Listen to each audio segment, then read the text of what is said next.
I'm Raymond Taylor, and I'm going to show you how to build a coaching business from scratch.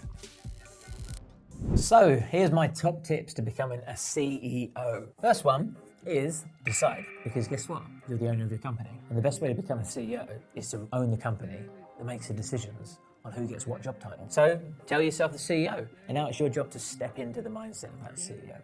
Think big, have a clear vision, understand what your role is in the company, and that is to orchestrate a team of people that can execute your strategy and achieve that vision and that mission that you're on. But only do that if you are the person that wants to be the CEO and has the skills or has the potential skills to become a CEO. Because you might not necessarily have them now, and you can acquire those skills, of course. But if you're someone that isn't naturally in a position to be that kind of person, it doesn't feel comfortable, it doesn't light you up inside, and it doesn't feel like something that you want to do, I wouldn't recommend you becoming a CEO. Because you're going to be a bad one, and you're not going to enjoy it, and your business is going to fail. So in this instance, what I would recommend you do is I recommend you find a business partner that has the opposing skill set to you. Now, a lot of people, when they find a buess partner, they make the mistake of finding someone that's similar to them. Oh, you're so like me, I relate to you so much. Oh, I like doing that as well, I like doing that as well. Oh, we're so aligned, let's join forces. But then you have two people doing the same thing, and there's all these other things that there's nobody else to do. So if you're the CEO, cool, be the CEO. And then you can hire or you can find a business person that might want to be the integrator. Because those are the two key senior level roles in a business. A visionary, i.e. the CEO is the person that creates the visionary, and the integrator is the person that executes that and integrates that between the team and acts as a layer between the CEO and the rest of the team to ensure everything gets done in accordance to the vision, the mission and the strategy of the CEO and the visionary. But, like I said, if you're not that person, then you might want to find the CEO and maybe you might want to be the visionary. It's your job as a business owner to decide who sits on what seat and what seat you sit on and what you're good at. And you might jump around a few times. You might not know where you fit initially, and you might try a bit of the CEO and it not work. You might try a bit of the integrator and it might not work, but you might find that your skill set is marketing. I know a CEO of a $500 million business, roughly, I don't know exactly, but $500 million business, who's actually the marketing director of his company, because he doesn't like being the CEO. He's not good at it. And he knew that his company could grow faster if he found a CEO that was better at it, that enjoyed it, so he could do what he was passionate about, which was marketing. So you don't necessarily need to become the CEO. It's a bit of a plot twist. As a CEO, you've always got to be doing income-generating tasks, high-level strategic thinking, not getting down in the trenches, getting your boots dirty, doing things like admin or helping this person or that person. You've got to be as high level as you can because your job is to grow the company. Your job is to think of the next strategy. Your job is to think about how you can bring in more money. So you've got to be really elevating and noticing when you're declining and bringing yourself down into the weeds and into the less productive areas of the business. Another thing you've got to do is define a vision. Like, why are you doing this? Like, you would have heard Simon Sinek define finding your why. Like, what is your why for your business? What's the reason for you doing it in the first place? And find a really deep emotional driver that is going to push not only you forward, but push the rest of the team forward. Because as a CEO and a visionary, you're also a leader.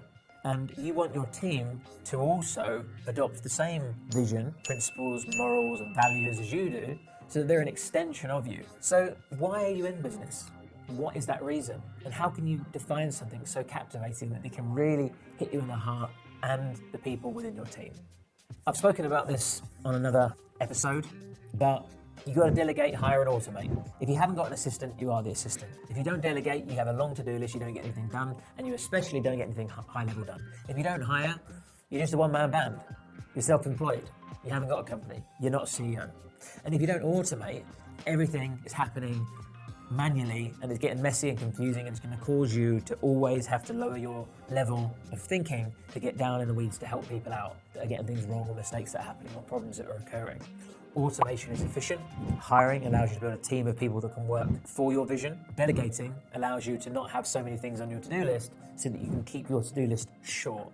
And that is to acquire customers, to think about making money, to think about how to grow the business or make it better, or improve your products, or keep your customers happy, or make your customers happy, or create new products. These are the kind of things that a CEO does. And that moves me on nicely to the next one. Another thing that a CEO should do is create partnerships, because you can't do this alone. And I don't believe in competition, I believe in collaboration.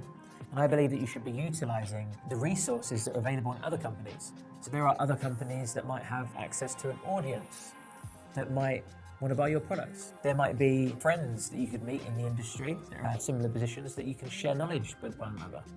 So there's networking, there's partnerships. Internal partnerships by bringing people into the business, but external partnerships in terms of doing joint ventures with people and maybe creating a course together and selling it, or selling your course to their community, or having each other on each other's website as a bit of reciprocal business. You refer people to me and I refer people to you. And also just networking, meeting people. Some of the best business you'll ever do is with your friends that are in the same circle. So rather than seeing your competition as these people that are out to get you and steal your money, see them as people to work with so that you can join forces in a sense and both win. So partnerships is huge. And your job as a CEO is to foster as many relationships as you possibly can. The last one, to grow, scale, become the CEO, is to look at increasing the value of your business so that you can have the resources to hire and delegate and do these more high-level things. Because you might be thinking, well, I've got all this to-do list of high-level things that I'd like to do as a CEO, like create new products and hire team members, but I haven't got the capital to do it.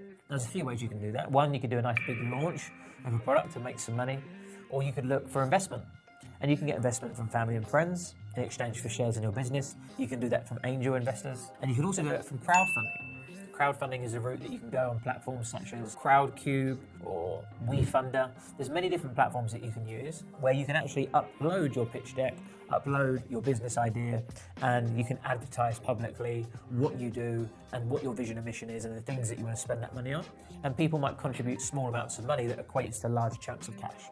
And if you're just getting started out, it might be quite hard to do that because you've got to pitch a good idea that people want to get behind. But if you're a year or two into your business and you've got something substantial to offer people and you only want to raise maybe a few $100,000, this is 100% a good option for you. But you can, do it in the millions.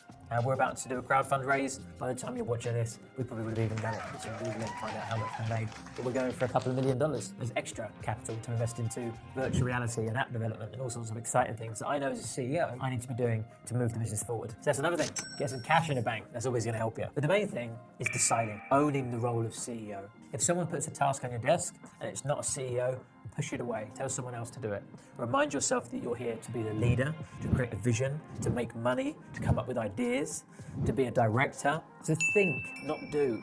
That's the biggest one. Your job is to sit on a whiteboard or sit with a paper and pen in a coffee shop all day and just think, what is the single biggest thing I could do in my business this week that's going to help us grow substantially? Even if you think for the whole day, but you come up with that one thing and implement it, that is worth more than months and months of being down in the weeds, doing work with everybody else, not growing your company. I hope that helps, guys. Good luck. I'm Raymond Taylor, and I'm going to show you how to build a coaching business from scratch.